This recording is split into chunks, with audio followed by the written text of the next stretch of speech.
بسم الله الرحمن الرحيم صاد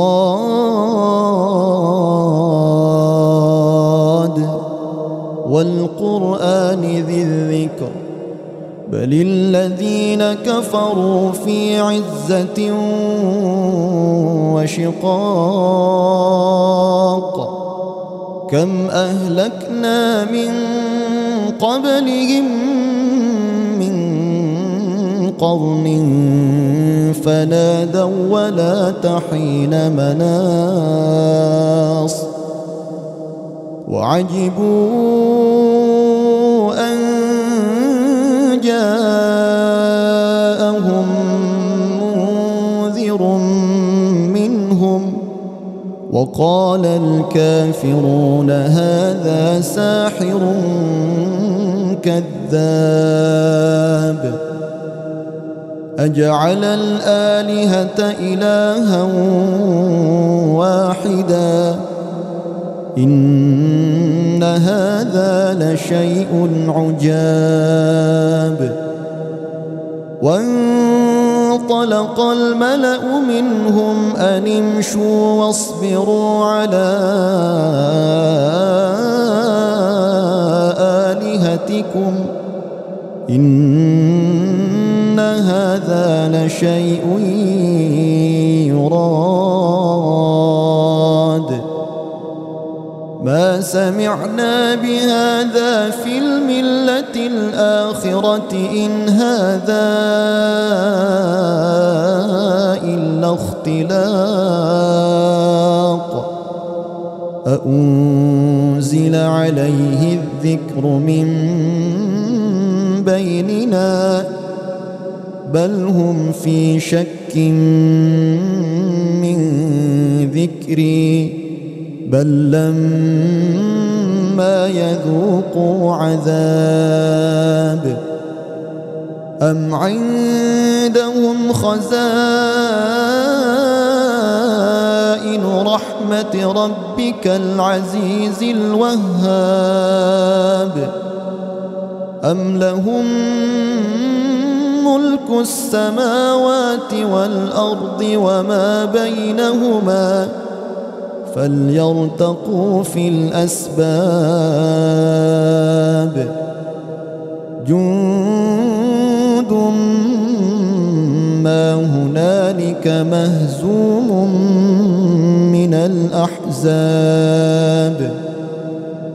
كذبت قبلهم قوم نوح وعاد وفرعون ذو الأوتاد وثمود وقوم لوط وأصحاب الأيكة أولئك الأحزاب إن كل إلا كذب الرسل فحق عقاب وما ينظر هؤلاء إلا صيحة واحدة ما لها من فواق وقالوا ربنا عجل لنا قطنا قبل يوم الحساب اصبر على ما يقولون واذكر عبدنا داود ذا الأيد إنه أواب إنا سخرنا الجبال معه يسبحن بالعشي والإشراق والطير محشورة كل له أواب وشددنا ملكه وآتيناه الحكمة وفصل الخطاب وهل أتاك نبأ الخصم إذ تسوروا المحراب دخلوا على داود ففزع منهم قالوا لا تخف خصمان بغى بعضنا على بعض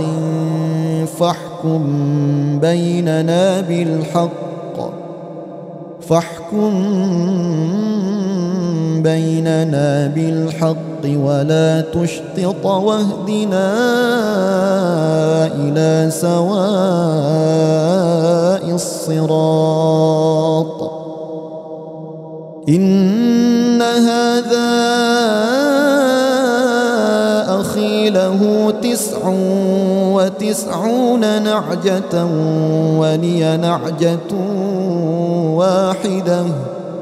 ولي نعجة واحدة فقال أكفلنيها وعزني في الخطاب قال لقد ظلمك بسؤال نعجتك إلى نعاجه وإن كثيرا من الخلطاء ليبغي بعضهم على بعض إلا الذين آمنوا وعملوا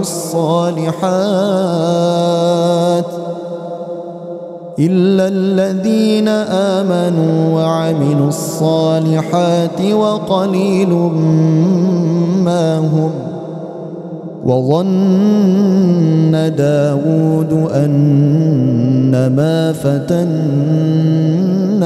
فاستغفر ربه وخر راكعا وأناب فغفرنا له ذلك وإن له عندنا لزلفى وحسن مآب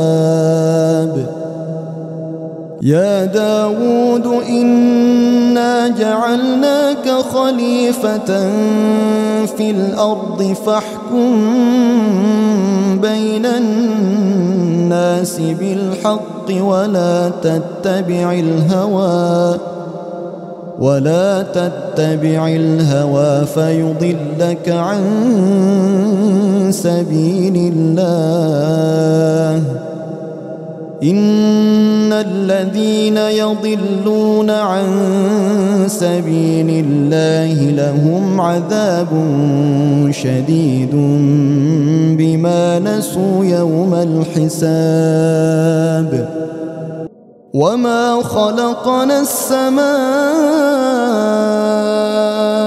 والأرض وما بينهما باطلا ذلك ظن الذين كفروا فويل للذين كفروا من النار أم نجعل الذين آمنوا وعملوا الصالحات كالمفسدين في الأرض أم نجعل المتقين كالفجار كتاب أنزلناه إليك مبارك ليدبروا آياته وليتذكر أولو الألباب ووهبنا لداود سليمان نعم العبد إنه أواب إذ عرض عليه بالعشي الصافنات الجياد فقال إني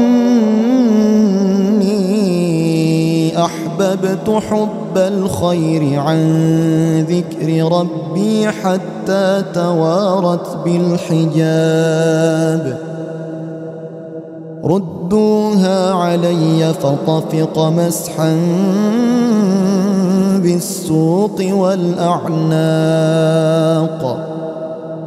ولقد فتنا سليمان وألقينا على كرسيه جسدا ثم أناب قال رب اغفر لي وهب لي ملكا لا ينبغي لأحد من بعدي إنك أنت الوهاب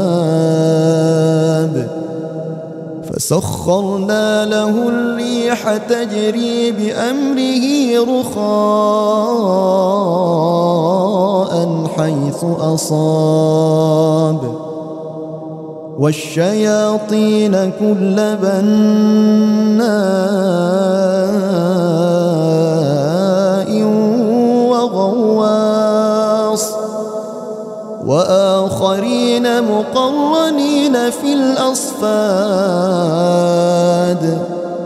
هذا عطاؤنا فامنن أو أمسك بغير حساب وإن له عندنا لزلفى وحسن مآب واذكر عبدنا أيوب إذ نادى ربه أني مسني الشيطان بنصب وعذاب اركض برجلك هذا مغتسل بارد وشراب ووهبنا له أهله ومثلهم معهم رحمة منا وذكرى لأولي الألباب وخذ بيدك ضغثا فاضرب به ولا تحنث إنا وجدناه صابرا نعم العبد إنه أواب واذكر عبادنا إبراهيم وإسحاق ويعقوب أولي الأيدي والأبصار إنا أخلصناهم بخالصة ذكر الدار وإنهم عندنا لمن المصطفين الأخيار واذكر إسماعيل واليسع وذا الكفل وكل من الأخيار هذا ذكر وإن للمتقين لحسن مآب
Alhamdulillahirabbil alamin wal 'aqibatu lil muttaqin wala 'udwana illa 'alal zalimin.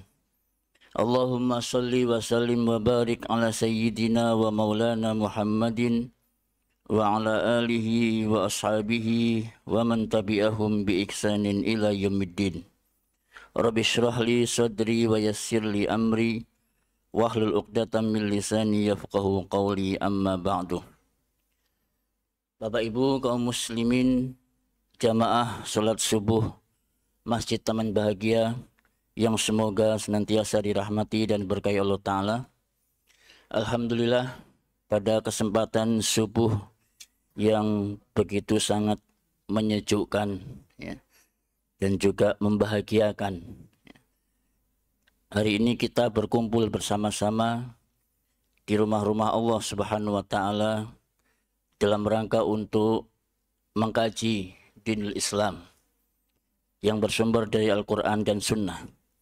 Maka marilah kita perbaiki niat terlebih dahulu. Untuk apa tujuan kita untuk datang ke masjid ini. Kemudian hari ini kita kedatangan seorang ustadz yang berasal dari Jakarta yang akan menyampaikan kajian subuh sampai nanti menjelang duha, insyaallah ta'ala, disertai dengan tanya jawab. Beliau memiliki nama Abdurrahman Zahir, BBA. Tak usah dipanjangkan ya, gelarnya ya. Takoknya tanyaan, apa BBA? Beliau kelahiran Jakarta 19 Januari 1997. Beliau beralamatkan di Cempaka Baru Timur, Gang 1, Gang 2, RT 1, RW 5, nomor 33, Kemayoran, Jakarta Pusat. Pendidikan yang beliau tempuh adalah S1-nya, beliau adalah alumni LIPIA Jakarta tahun 2017, mengambil jurusan ekonomi syariah. Kemudian aktivitas dan kegiatan beliau sebagai Dewan Pengawas Syariah, kemudian konsultan bisnis syariah di Aswakuna Business Consulting, kemudian pengisi kajian rutin di Masjid Nurul Iman, Blok M, Square. Pengisi kajian rutin di PT Luar Sekolah Bandung. Kemudian pengisi kajian rutin di masjid sekitar Jabodetabek. Status, alhamdulillah, istrinya baru satu. Ya. Kita doakan semoga diberikan kemudahan. Kemudian selanjutnya adalah gelar awards ataupun penghargaan yang diperoleh oleh beliau. Beliau mendapatkan penghargaan dari Place Islamic Economic National With Competition Gontor tahun 2021. Kemudian Place Fikih Muamalah Olympiad UIN Malang tahun 2020. Yang ketiga, Place Nasional Syariah Accounting Olympiad Tazkiyah tahun 2020. Kemudian Place Islamic Economic Olympiad UNESA tahun 2019. Place Islamic Economic Olympiad FOSSEI Jabodetabek 2019. Kemudian Place International Arabic Essay Competition KSA 2017. Most Valuable Student PDU MUI 2016. Kemudian Best Graduate Darul Ulum Lido IBS Bogor tahun 2016. Demikian jemaah tadi biografi singkat dari Ustadz Abdurrahman Zahir BBA. Maka untuk menyingkat waktu, sebagai salah satu adab penuntut ilmu, Mari duduknya maju dan merapat. Monggo maju, merapat. Hadis Jibril diterapkan, diamalkan. Jangan sekedar teori aja, mari di majelis ilmu ini hadis Jibril diamalkan. Monggo merapat. Biar yang di belakang itu yang masih berdiri itu bisa masuk. Monggo Bapak Ibu merapat. Kemudian untuk panitia, ya, untuk panitia dimohon jangan mondar-mandir saja, riwa-riwi saja, ada lakonah, ya. Maju, dengarkan, catat ilmunya Ustadz. Jangan hanya jamaah yang dapat faedah, panitianya nggak dapat apa-apa. Mari diniatkan panitianya untuk duduk menjalankan majelis ilmu. Mari jemaah sekalian kepada Ustadz Abdurrahman Zahir, BBA, waktu dan tempat diaturkan.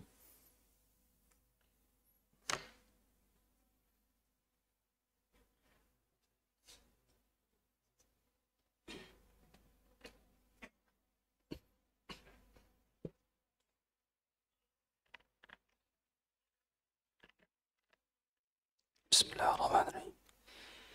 Assalamualaikum warahmatullahi wabarakatuh.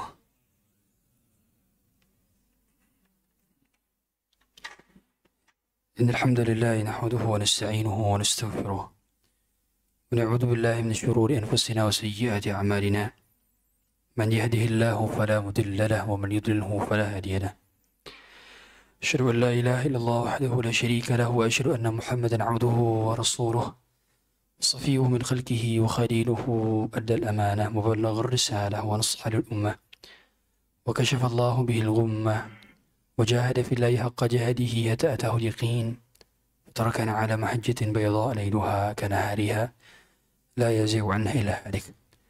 اللهم صل وسلم وزد وبارك وأنعم وكرم ومجد على عبدك ورسولك محمد صلى الله عليه وعلى آله وصحبه وسلم.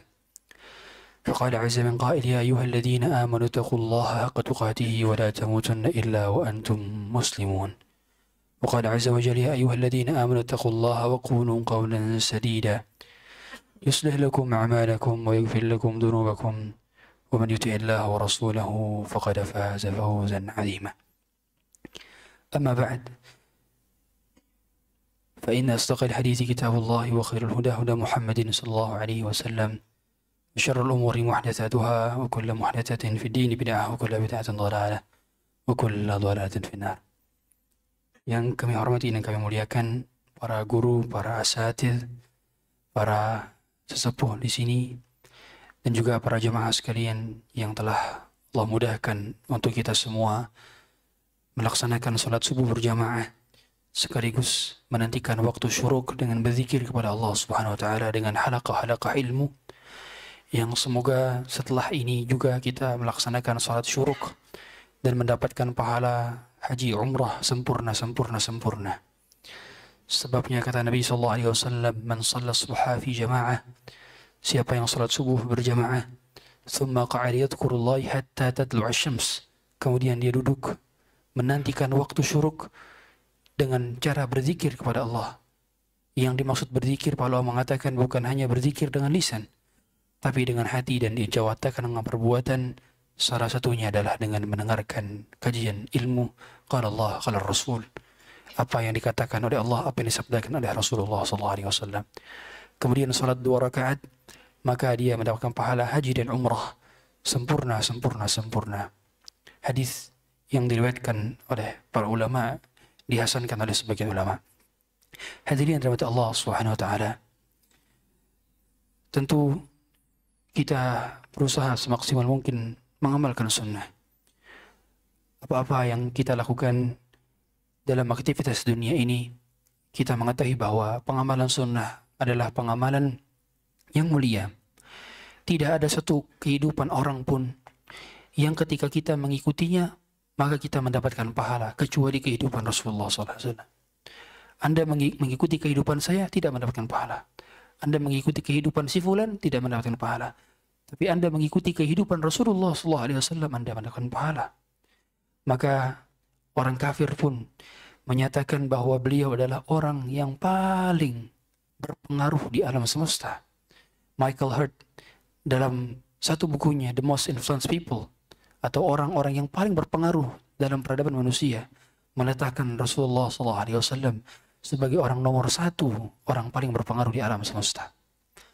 Dan kehidupan beliau dengan berbagai macam mukjizatnya, sampai-sampai Ibnu Hajar mengatakan, apabila rangkaian hidup Nabi SAW, perjalanan hidupnya, itu cuman salah satu bagian daripada mukjizatnya, maka itu sudah cukup menjadi salah satu mukjizatnya. Seandainya beliau tidak memiliki mukjizat berupa membelah bulan, beliau tidak memiliki mukjizat berupa mengeluarkan air dari jari jemarinya, beliau tidak memiliki mukjizat berupa mampu keluar dari rumah tidak terlihat oleh orang-orang yang mau membunuhnya. Seandainya beliau tidak punya mukjizat itu semua dan hanya perjalanan hidupnya saja, maka kata Al-Imam Ibnu Hazm, cukup itu sebagai mukjizat bagi beliau sallallahu alaihi wasallam. Sehingga beliau adalah seorang ayah terbaik, paman terbaik, kakek terbaik, sahabat terbaik, panglima terbaik, pemimpin terbaik, suami terbaik, mertua teladan, sekaligus menantu idaman. Beliau adalah guru terbaik kita semua. Sehingga yang mengikuti sunnahnya tidak akan pernah merugi selama-lamanya. Maka semangat kita dalam menjalankan sunnah harus terpatrikan dalam sanubari kita bahwa tidak ada makhluk terbaik melebihi Rasulullah SAW. Beliau bukan hanya manusia terbaik. Para ulama menyatakan beliau bukan hanya manusia terbaik, tapi juga makhluk terbaik. Lebih mulia daripada arsy, lebih mulia daripada kursi, lebih mulia daripada Ka'bah bahkan. Lebih mulia karena makhluk terbaik yang Allah ciptakan adalah Rasulullah SAW. Yang mana Allah sendiri mengatakan dalam Quran, Qul in kuntum tuhibbunallaha fattabi'uni yuhibbukumullah wa yaghfir lakum dzunubakum. Kalau kalian mencintai Allah, maka kalian akan mengikutiku dan kalian akan diampuni oleh Allah. Yaghfir lakum dzunubakum. Kalian akan diampuni oleh Allah Subhanahu wa taala dosa-dosa kalian. Dari sini dipahami bahwa konsekuensi dari kita mencintai Allah adalah mengikuti Nabi. Sehingga bukti kejujuran kita dalam mengikuti Rasulullah SAW, dalam memujinya, dalam mencintainya adalah dengan ittiba' kepada sunnah beliau SAW. Cinta bukan hanya dilihat dari ucapan dan pujian. Cinta bukan hanya dilihat dari ungkapan dan penyampaian. Cinta dilihat dari pembuktian dan pengorbanan. Para ulama mengatakan, in kana hubbuka sadiqan la ata'tahu fa innal muhibba liman yuhibbu muti'u. Kalau cintamu jujur, kau akan mentaatinya. Karena orang yang mencinta dengan yang dicinta itu mengikuti yang dicintanya. Maka kejujuran kita dalam mencintai Nabi SAW dibuktikan dengan mengamalkan perilakunya, akidahnya, ibadahnya, muamalahnya, akhlaknya. Dan itu terpatrikan di dalam buku-buku sirah nabawiyah yang lengkap. Kalau kita mencintai orang yang kita cintai, coba perhatikan, siapa pihak di antara manusia yang paling kita ketahui A sampai Z-nya? Siapa? Mungkin barangkali ada istri kita, ada ibu kita, ada orang tua kita, ada anak kita mungkin.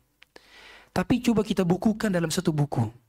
Mampukah kita tuliskan biografi orang yang kita cintai selain Nabi dan para sahabat tentunya? Kita tuliskan dalam satu buku dan itu berjilid-jilid, bisakah? Tidak. Sehingga tidak ada cerita atau sejarah tentang makhluk yang paling lengkap dan komprehensif melebihi kisah Nabi depan Nabi SAW yang pernah dibukukan.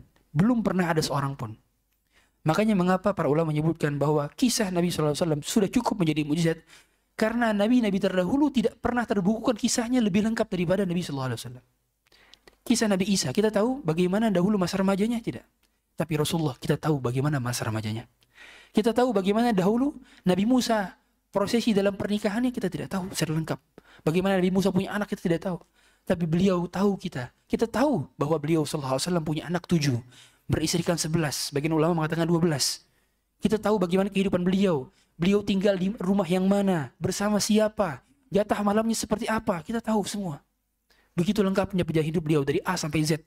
Sehingga para ulama mengatakan mengapa kita perlu untuk meneladani beliau dan wajib meneladani beliau. Karena setiap di antara kita bisa meneladani beliau dari berbagai macam sisi kehidupan. Kalau kita seorang ayah, maka ayah terbaik adalah Rasulullah SAW. Kalau kita seorang suami, maka suami terbaik adalah Rasulullah SAW. Kalau kita sebagai seorang pemimpin, pemimpin terbaik adalah Rasulullah SAW. Panglima terbaik Rasulullah SAW. Menantu terbaik Rasulullah SAW. Mertua terbaik Rasulullah SAW. Semua aspek kehidupan, bahkan kehidupan remaja. Ketika kita mau menjadi remaja yang terbaik, maka menjadilah remaja seperti Rasulullah SAW tatkala menjadi remaja. Tatkala kita ingin menjadi sahabat terbaik, maka beliau adalah sahabat terbaik bagi sahabat-sahabat lainnya. Lengkap, begitu komprehensif. Sehingga kisah beliau sallallahu alaihi wasallam adalah teladan, dan beliau adalah contoh terbaik yang ketika kita mencontoh beliau, maka kita tidak butuh contoh lain selain beliau sallallahu alaihi wasallam. Hadirin untuk Allah Subhanahu wa taala, yang kita bahas pada kesempatan kali ini adalah berkenaan dengan sunnah. Apa itu sunnah? Apa itu sunnah? Sunnah dalam berbagai multidisiplin ilmu memiliki definisi yang berbeda-beda. Sunnah dalam pengertian fikih misalnya, yaitu suatu hal yang ketika ditinggalkan tidak berdosa, ketika dilakukan berpahala. Itu dalam pengertian usul fiqh atau dalam fikih. Adapun dalam ilmu hadis misalkan, sunnah adalah ma nusiba ila Nabi sallallahu alaihi wasallam min qaulin aw fi'lin aw taqrin aw sifatin. Apa-apa yang dinisbatkan kepada Nabi dari perkataan, perbuatan, ucapan, begitu pula sikap atau perilaku yang beliau benarkan. Dalam pembahasan misalnya ilmu mustalah hadis atau ilmu usul fiqh, maka sunnah adalah sumber rujukan kedua setelah Al-Quran. Dalam bahasan ilmu sirah adalah semua yang pernah dilakukan oleh Rasulullah SAW dari perjalanan hidupnya, maka itu adalah sunnah. Sehingga yang kita bahas adalah kesemua itu. Apa yang kita maksud daripada sunnah? Sebagaimana yang disebutkan di dalam ilmu akidah juga, sunnah adalah semua kebenaran dari akidah yang datang dari bersumber dari para sahabat dan para tabi'in, para atba'ut tabi'in, dari generasi yang terbaik, dan itu bersumber dari Rasulullah SAW. Itulah definisi sunnah. Yang Al-Imam Malik mengatakan as-sunnatu safinatu Nuhin. Sunnah adalah perahunya Nabi Nuh. Perahu Nabi Nuh yang hanya menampung 80 orang yang selamat. Sisanya semua tidak selamat. Nabi Nuh berdakwah 950 tahun. Masuk perahunya berapa orang? 80 tahun. Sehingga Nabi Nuh ketika itu kalau dikonversikan 950 dibagi 80. Berapa? 11 koma. Berarti setiap 11 tahun cuma satu orang doang yang masuk Islam. 11 tahun masuk Islam, 11 tahun ada satu orang masuk Islam. Ya. Di sini subhanallah. Yang kalau kajian banyak yang hadir, masya Allah. Dahulu Nabi Nuh kalau berdakwah orang-orang itu tutup telinga, begini, tutup telinga. Bahkan mereka menutup dengan baju-baju mereka. Ya. Di dalam surah, dalam juz 9 dijelaskan hal demikian. Maka hal demikian adalah nikmat yang perlu kita syukuri. Dan ternyata Al-Imam Malik mendefinisikan sunnah itu sebagai safinatun Nuh, perahunya Nabi Nuh, yang bukan hanya menyelamatkan manusia, tapi juga menyelamatkan hewan-hewan yang hidup pada saat itu. Sehingga adanya hewan-hewan sekarang, itu juga adalah keturunan daripada hewan yang selamat di zaman Nabi Nuh. Ya. Karena selain daripada hewan yang naik ke perahunya Nabi Nuh itu musnah, tidak ada. Makanya mengapa Nabi Nuh selain juga dari Nabi dia adalah Abul Bashar Ats-Tsani. Jadi bapak manusia itu ada dua. Yang pertama Nabi Adam, yang kedua Nabi Nuh. Maka kita semua Habib. Habib dari Nabi Adam dan Habib dari Nabi Nuh. Meskipun tidak Habib dari Nabi sallallahu alaihi wasallam ya. Tapi alakulin Abul Bashar itu ada dua. Berarti semua kita keturunan Nabi Nuh dan semua kita keturunan Nabi Adam. Lihatlah bagaimana Imam Malik mendefinisikan sunnah sebagai perahunya Nabi Nuh. Faman rakibaha najah wa man takhallafa minha gharq. Siapa yang menaikinya maka selamat, siapa yang berpaling darinya maka tenggelam. Maka tidak ada konsekuensi lain. Cara hidup, cara jalan, cara berdiri, cara makan, semua yang terbaik adalah berasal dari Nabi sallallahu alaihi wasallam. Cara hidupnya orang Jakarta tidak menjamin baik. Cara hidupnya orang Jawa tidak menjamin hidup baik. Cara hidupnya orang Sumatera, cara hidupnya orang Kalimantan, cara hidupnya orang Arab sekalipun tidak menjamin hidup baik. Tapi cara hidupnya Rasulullah SAW sudah pasti baik. Sehingga tidak ada yang berhak merasa cara hidup saya lebih baik. Karena tidak ada cara hidup yang lebih baik dan sempurna melebihi cara hidup Rasulullah SAW.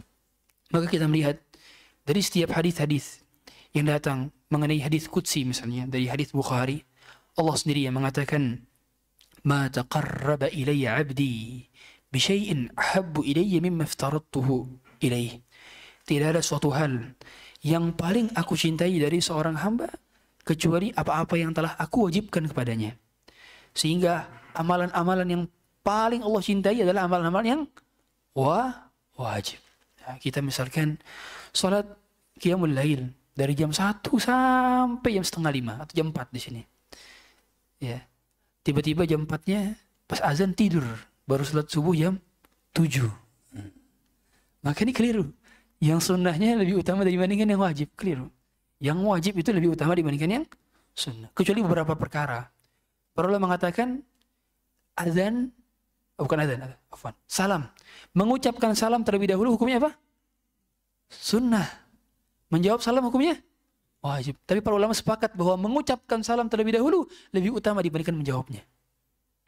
Ya. Ada lagi juga yang mengatakan bahwa azan itu hukumnya sunnah. Tapi sholat berjamaah di masjid bagi laki-laki wajib. Tapi para ulama mengatakan pahala azan boleh jadi lebih banyak dibandingkan pahala orang yang sekedar sholat. Kenapa? Karena orang azan juga memanggil orang yang sholat, sehingga dia pahala setiap orang yang sholat di sini. Ya, karena ada yang azan. Jadi terkadang ada beberapa perkara yang sunnah lebih utama dibandingkan yang wajib. Tapi hukum asalnya al-fardu afdalu minan nafil. Sebagaimana kata Al-Imam Suyuti, semua yang wajib lebih utama dibandingkan yang sunnah. Kemudian apa kata Allah Subhanahu wa taala dalam hadits qudsiynya? وَمَا يَتَقَرَّبُ إِلَيَّ عَبْدِي بِالنَّوَافِلِ حَتَّى أُحِبَّهُ. Dan hamba-hambaku senantiasa mendekatiku dengan amalan-amalan sunnah bin nawafil sampai aku mencintainya.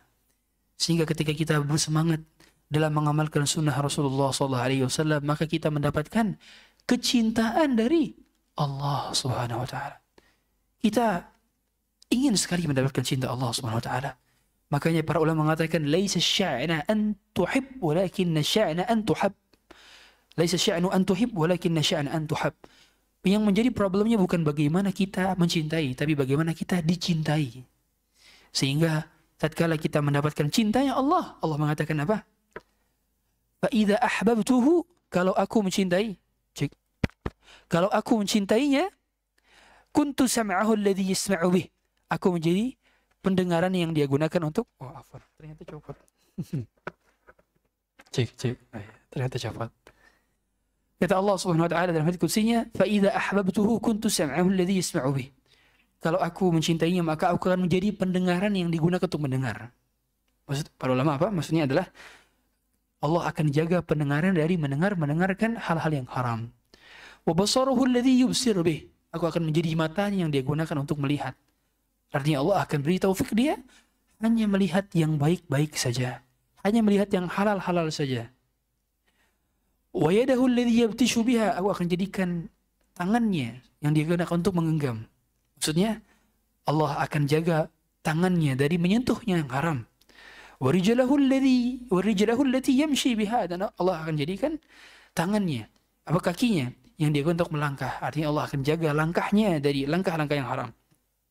Sehingga konsekuensi daripada cinta kepada sunnah Nabi SAW, mengamalkan sunnah Nabi SAW adalah mendapatkan cinta dari Allah sekaligus penjagaan dari Allah, ma'iyatullah. Belum sampai situ saja.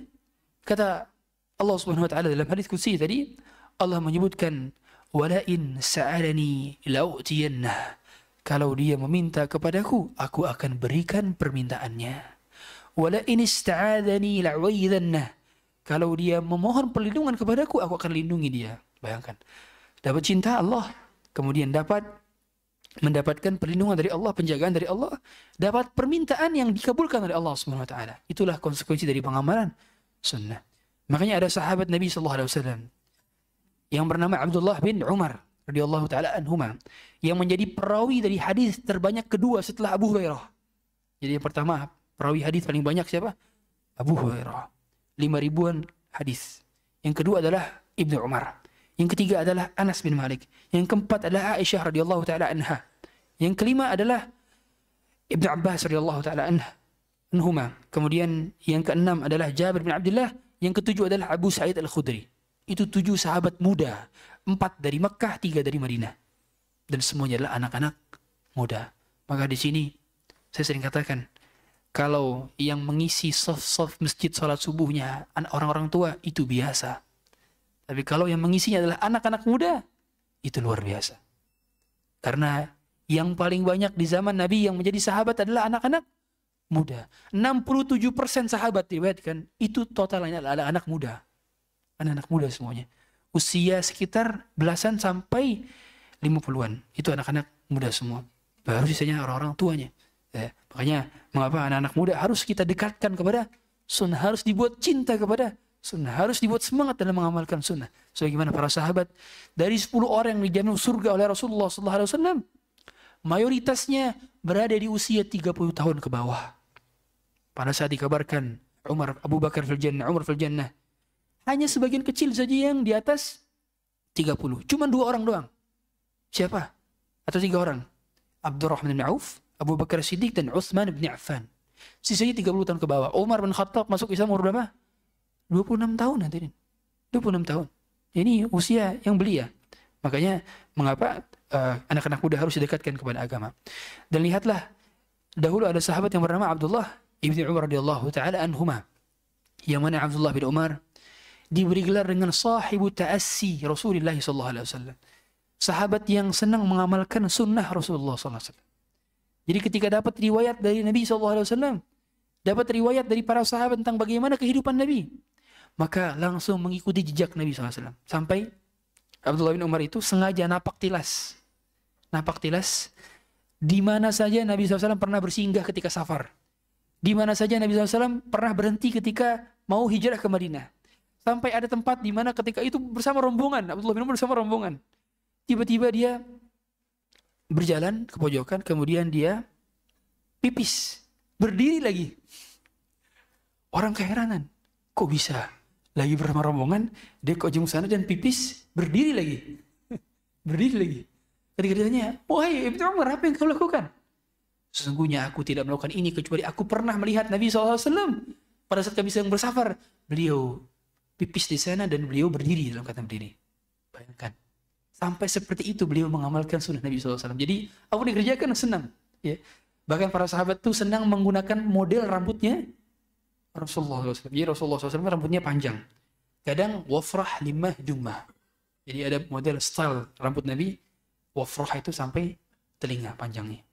Kalau sampai leher namanya limah. Kalau sampai pundak namanya jumah. Itu Nabi SAW itu rambutnya diuraikan. Diurai ke belakang. Ya, diuraikan. Dan itu Nabi SAW senang menggunakan apa? Minyak rambut. Ya, jadi rambutnya itu berkilau. Bahkan beliau SAW itu suka juga pakai minyak rambut di mana? Di janggutnya. Sehingga janggutnya itu tidak memiliki uban kecuali 20 helai saja ketika wafat. Sallallahu alaihi wasallam. Maka Anas bin Malik ketika melihat dan ikut serta dalam mandikan Rasulullah SAW. Anas bin Malik ketika memandikan Nabi berapa? Baru 20 tahun. Karena berjumpa dengan Nabi usia 10 tahun pada saat Nabi SAW masuk pertama kali kota Madinah.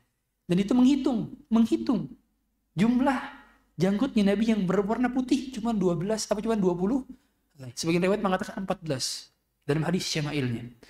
Saking senangnya para sahabat itu mengikuti Rasulullah SAW. Ya, mereka itu seringkali mengkonfirmasi tentang suatu hal yang Nabi SAW makan. Sebagaimana contoh Khalid bin Walid ketika makan dhab, Nabi SAW tidak suka kan gitu. Nanya kan, ya Rasulullah apakah diharamkan? Tapi Nabi SAW mengatakan apa?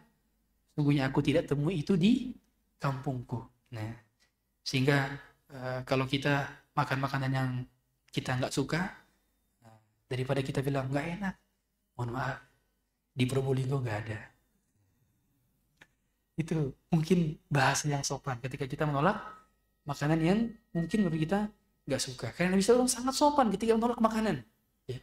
Nabi ma'ada ta'aman qad sallallahu alaihi wasallam tidak pernah mencela makanan sama sekali. Maksud daripada mencela makanan sebagaimana kata Imam Nawawi apa? Beliau nggak pernah bilang makanan ini keasinan, kemanisan, kurang garam, kurang manis, nggak pernah. Ma'ada ta'aman qad. Kalau ada beliau suka, beliau makan. Kalau nggak suka, beliau nggak makan. Sederhana. Karena kita tahu semua bahwa makanan yang dicela itu memiliki dampak buruk bagi yang memakan. Dan itu di Jepang.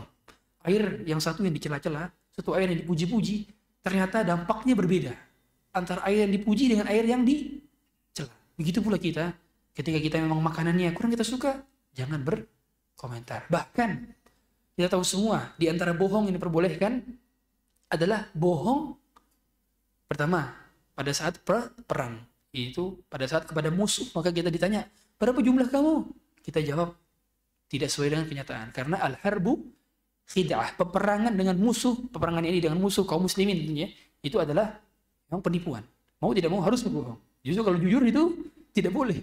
Kemudian yang kedua adalah untuk mendamaikan dua pihak yang sedang berselisih. Yang ketiga adalah kepada istri tatkala ditanyain makan. Jadi untuk menyenangi hati istri. Ditanya, aku cantik gak? Padahal sebetulnya kurang. Tapi kita kan, Masya Allah, cantik sekali. Misalkan. Itu termasuk yang diperbolehkan hadirin. Ya. Termasuk dalam kondisi makanan. Nah, nasi goreng misalkan keasinan. Ya. Masya Allah, rasanya sungguh unik. Katakan demikian. Padahal sebetulnya keasinan. Tapi kita katakan seperti itu dalam rangka untuk menyenangi. Itu diperbolehkan dalam agama. 3 sih. Selainnya 3 tidak boleh. Ya. Dan ternyata hal demikianlah yang dilakukan oleh Abdullah bin Umar. Sehingga diberikan dengan sahibu ta'assi Rasulullah SAW. Orang yang paling senang mengikuti jejak Nabi SAW. Bahkan kita tahu semua Nabi SAW itu setiap kali masuk ke rumah istrinya, beliau ngapain? Sebelum masuk, siwakan. Memastikan tidak ada aroma mulut yang bau di mulutnya. Beliau SAW senang juga beliau makan dengan tangan kanan dengan 3 jarinya. 3 jari. Tapi ingat, makan 3 jari ini sesuai dengan konteks. Kalau makan sayur sop 3 jari nggak dapat. Ya. Sehingga apa yang kita makan dengan 3 jari seperti roti mungkin. Kalau nasi mungkin masih bisa, tapi nasi yang udah di lontong masih bisa, insyaallah. Kalau nasi biryani sedikit yang kita dapat ya. Nasi biryani. Maka untuk bisa mengamalkan sunnah Nabi SAW kita perlu belajar bagaimana cara hidup beliau, bagaimana kehidupan beliau.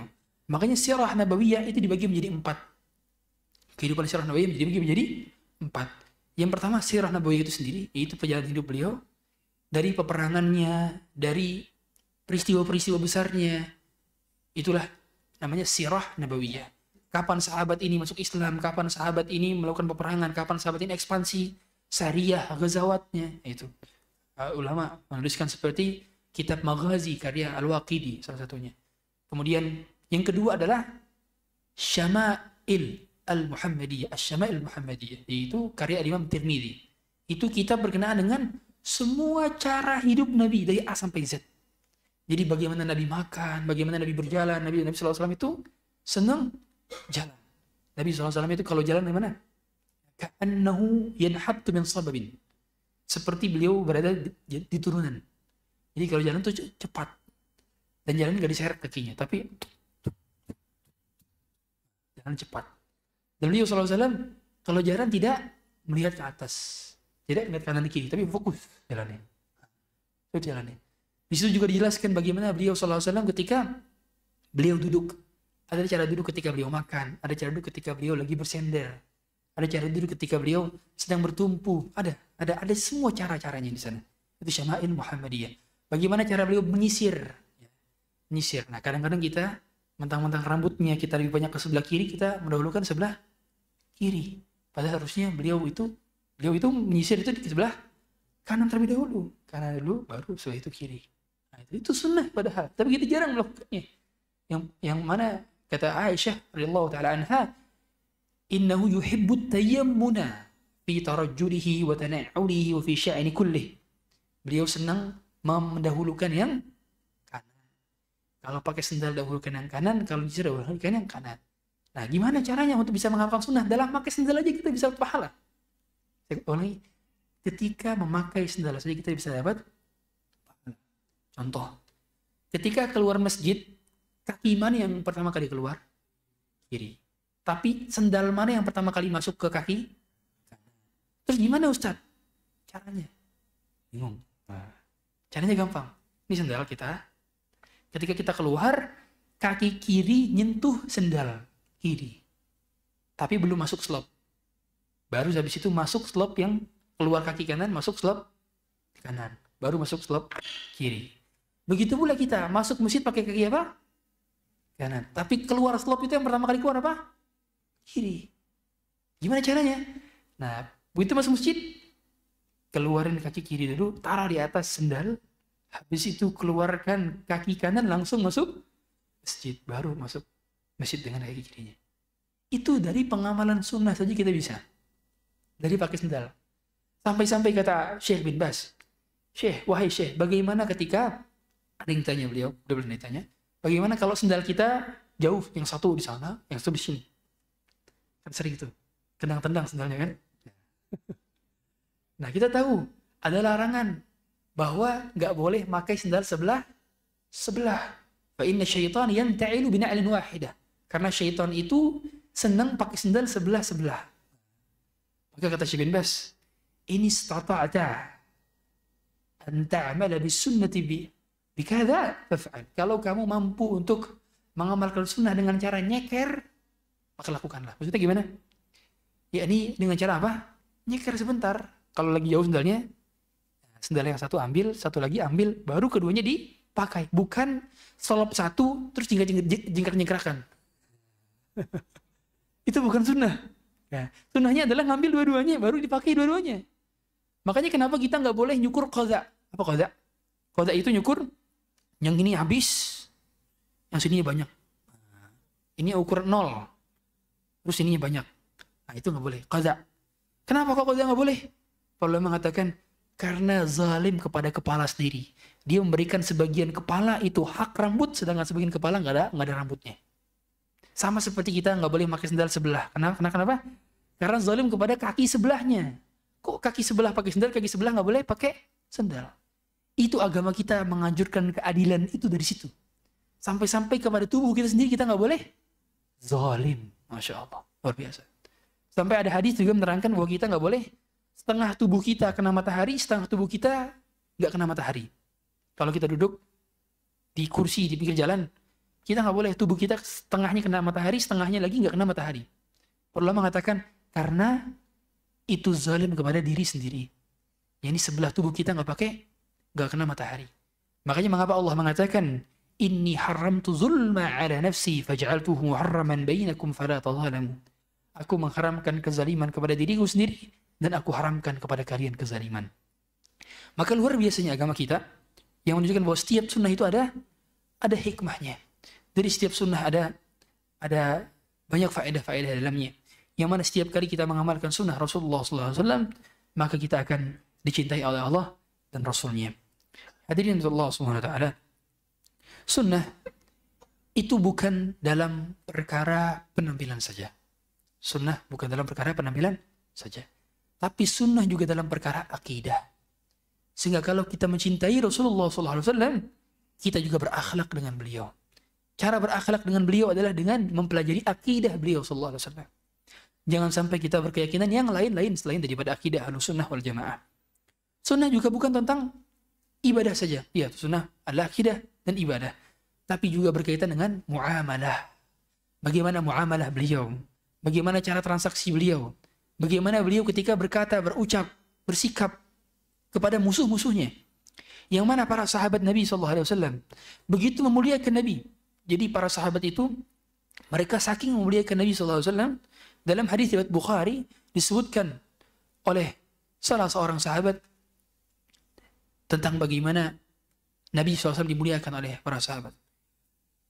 Kata mereka, Nabi SAW kalau berwudu, ma tanakhama nukhamatan illa saqata fi kaffi rajul minhum.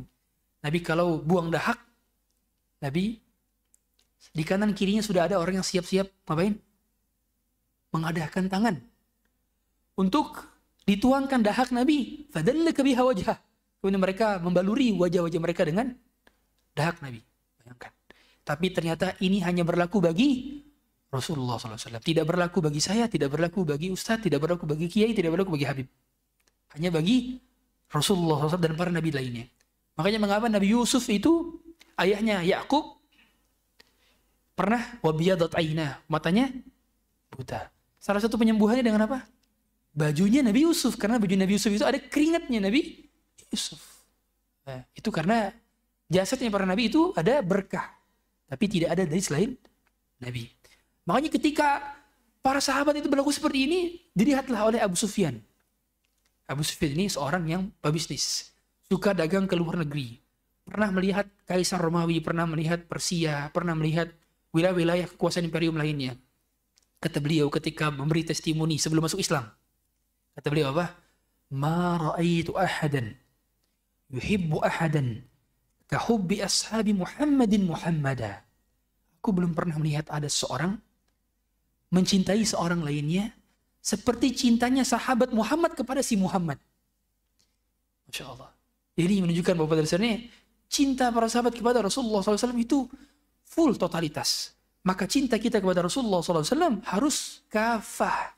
Bukan dengan ucapan belaka, tapi juga dengan pengamalan kepada sunnah. Ya betul. Di antara pengamalan sunnah adalah dengan memperbanyak sholawat kepada dia. Tapi ingat, sholawat yang paling dianjurkan adalah sholawat apa? Sholawat yang pernah diajarkan oleh Rasulullah SAW. Karena kalau kita melihat bagaimana sholawat-sholawat yang banyak di zaman sekarang, itu kebanyakan isinya itu hanya pujian-pujian, bukan sholawat.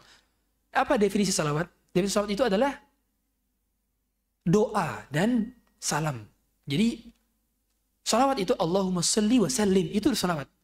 Adapun kelebihannya itu rata-rata pujian. Pujian. Bukan berarti tidak boleh memuji Nabi, tapi tidak boleh memuji secara berlebihan. Maka Nabi mengatakan, la tatra'uni kama atra'atin nasara Isa bin Maryam.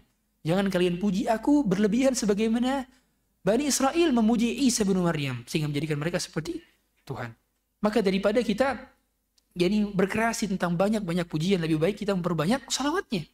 Allahumma salli ala Muhammad, Allahumma salli wa sallim ala nabiyyina Muhammad. Kita mengucapkan demikian sehingga kita mendapat pahala daripada salawat-salawat beliau. Karena kita tahu semua bahwa mengucapkan salawat itu mendapatkan salawat juga dari Allah Subhanahu wa taala 10 kali lipat. Sebagaimana kata Nabi sallallahu alaihi wasallam, "Man shalla alayya salatan sallallahu alaihi biha asyran." Siapa yang salawat kepadaku sekali, maka Allah bersalawat kepadanya 10 kali. Bahkan kita tahu bahwa Nabi SAW mencela dan mendoakan keburukan bagi seorang yang menzukirtu indahu falam yusalli alayya, yang disebutkan namaku tapi dia tidak bersalawat atasku. Sehingga setiap kali ada kata Rasulullah, langsung kita ngikuti sallallahu alaihi wasallam. Setiap kali ada menyebut Nabi sallallahu alaihi wasallam. Karena hal demikianlah yang memang diperintahkan agar kita dikumpulkan di telaga Rasulullah SAW. Karena nanti kita, makanya para ulama mengatakan puncak 3 kenikmatan di surga, sebagaimana kata Al-Hafidz Ibnu Hajar Al-Asqalani dalam Fathul Bari. Puncak kenikmatan di surga itu ada 3. Atau di akhirat ada 3. Ini puncak kenikmatan di akhirat itu bukan bidadarinya, bukan dipan-dipannya, bukan wildannya, bukan lahmu thair, bukan daging burungnya, bukan juga kutufu hadaninya, bukan ranting-ranting yang berdekatan, bukan. Itu bukan puncak kenikmatan surga. Puncak kenikmatan surga kata para ulama 3. Yang pertama, melihat wajah Allah Subhanahu wa taala. Itu puncak kenikmatan surga. Allah mengatakan lilladzina ahsanul husna wa ziyadah. Bagi mereka yang telah mendapatkan banyak kebaikan, maka mereka mendapatkan tambahan berupa melihat wajah Allah Subhanahu wa taala. Yang kedua adalah bertemu dengan Rasulullah sallallahu alaihi wasallam di telaga beliau. Dan telaga Rasulullah ada 2. Yang pertama di mahsyar, yang kedua di surga.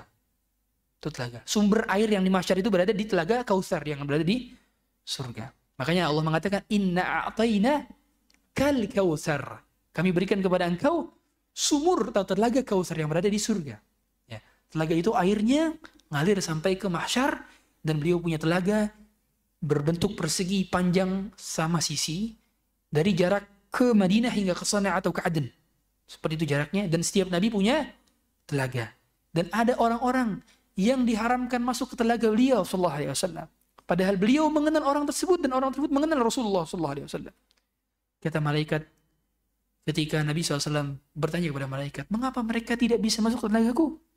Kata malaikat, "Fa innaka la tadri ma ahdatsu ba'dak." karena engkau tidak tahu apa yang diperbuat mereka sepeninggalanmu. Yaitu dari perbuatan apa? Perbuatan yang diada-adakan dalam agama. Perbuatan yang tidak dicontohkan oleh beliau sallallahu alaihi wasallam. Amalan-amalan yang dikreasikan sendiri. Itu yang ditolak telaga Rasulullah sallallahu alaihi wasallam. Maka berarti orang yang mengamalkan sunnah Nabi SAW akan mendapatkan telaga Rasulullah SAW. Sebaliknya orang yang tidak mengamalkan sunnah, berpaling dari sunnah, jauh dari sunnah, mereka berpotensi tidak mendapati telaga yang airnya lebih manis daripada madu, lebih putih daripada susu, lebih sejuk daripada salju, yang jumlah gelas-gelasnya sebanyak bintang-bintang di langit. Siapa yang meminumnya tidak akan kehausan lagi selama-lamanya. Man syariba minhu lam yadhma' ba'dahu abadan. Siapa yang meminumnya tidak akan kehausan lagi selama-lamanya. Berharap. Dan yang ketiga tadi adalah kenikmatan puncak tertinggi di surga adalah berjumpa dengan anggota keluarga. Itu puncak kenikmatan surga. Berjumpa dengan ayah kita yang dahulu mengajarkan kita. Berjumpa dengan anak kita yang dahulu kita didik mereka untuk ikut kajian, untuk ikut masuk TPA, untuk masuk sekolah-sekolah yang Islam. Bertemu dengan istri kita yang setiap malam kita bangunkan dia untuk salat malam. Bertemu dengan keluarga kita yang selama ini kita berbuka puasa bersama mereka, makan sahur bersama mereka, kita ikut kajian bersama mereka, kita haji dan umrah bersama mereka, kita umrah menuntun mereka dengan kursi roda mereka. Itu yang akan menjadi puncak kenikmatan di surga kelak. Allah mengatakan dalam surah Tur ayat 21, "Walladzina amanu wattaba'athum dzurriyyatuhum biimanin alhaqna bihim dzurriyyatahum wama alatnahum min 'amalihim min syai'in kullu imrin bima kasaba rahin." Orang-orang beriman dan diikuti oleh keluarga mereka, dari anak dan keturunan mereka, dari istri dan pasangan mereka, maka mereka akan diikutkan dan dipertemukan di surga yang sama tanpa dikurangi pahalanya sedikit pun. Itu puncak kenikmatan surga. Dan inti dari itu semua adalah mengamalkan sunnah Nabi SAW. Makanya Allah Subhanahu Wa Taala mengatakan kepada para malaikatnya, "Unzuru ila ibadi hal lahu min nawafil." Ketika nanti hari kiamat Allah bertanya kepada para malaikat, lihatlah hamba-hambaku apakah dia punya perkara-perkara nawafil, punya amalan-amalan sunnah yang dia punya lakukan setiap hari. Maka hadirin Allah Subhanahu Wa Taala, kita harus punya amal andalan, punya amal rutinan yang minimal tidak kita tinggalkan sampai kapan? Sampai kita meninggal saja. Sampai kita mati saja. Kalau setelah kita kajian ini kita mati, setelah kajian saja. Kalau besok kita mati, berarti sampai besok saja. Sebentar. Mengamalkan sunnah hanya sampai mati saja.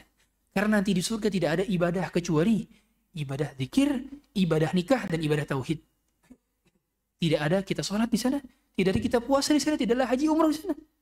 Yang ada hanya zikir yang kita ucapkan. Yang ada hanya pernikahan. Makanya pernikahan itu adalah ibadah terlama, ibadah terpanjang, bukan sampai dunia, sampai surga. Seorang yang menikah dan bersuamikan atau beristrikan, mukmin dan mukminah, sama-sama saleh dan salehah, maka dimasukkan ke dalam surga dan menjadi istri kembali dan suami kembali di dalam surga kelak. Makanya semua istri Nabi itu akan menjadi istri Nabi kembali di surga. Makanya mengapa Nabi SAW pada saat itu tidak sembarangan memilih wanita, karena beliau memilih pasangannya untuk di surga kelak, ya. Dan itulah puncak kenikmatan ketika kita mengamalkan sunnah. Dan lihatlah bagaimana semangatnya para ulama ketika mereka mengamalkan sunnah. Dahulu ada ulama yang bernama Imam Ahmad bin Hanbal, Imam Ahli Sunnah, imamnya Ahli Sunnah, akidah salaf, akhir salaf. Jadi ulama akhir, generasi terakhir dari para salaf adalah Imam Ahmad. Jadi yang paling mengetahui tentang salaf adalah Imam Ahmad. Ya, karena beliau adalah generasi terakhir dari para salaf ini, termasuk dalam atba'ut tabi'in. Imam Ahmad punya musnad. Dan kata Ibnu Jauzi, beliau keliling dunia 2 kali. Darat dunia marratain. Mengelilingi dunia 2 kali. Mungkin sebelum Ibnu Battuta. 2 kali untuk mengumpulkan musnadnya yang berjumlah ratusan atau ribuan hadis. Ratusan ribu hadis. Beliau hafal berapa hadis? Alfi hadis. 1 juta hadis. Hafal berapa? 1 juta hadis.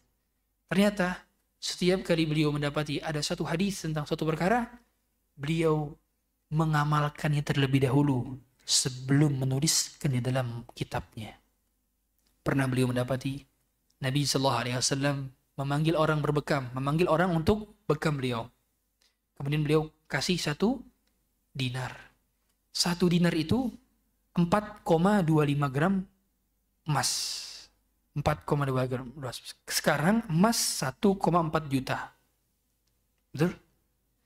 Berarti Nabi SAW ngasih, kalau hitungan rupiah sekarang, itu 5,9 juta untuk sekali bekam. Antum ada yang pernah bekam ngasih 5,9 juta?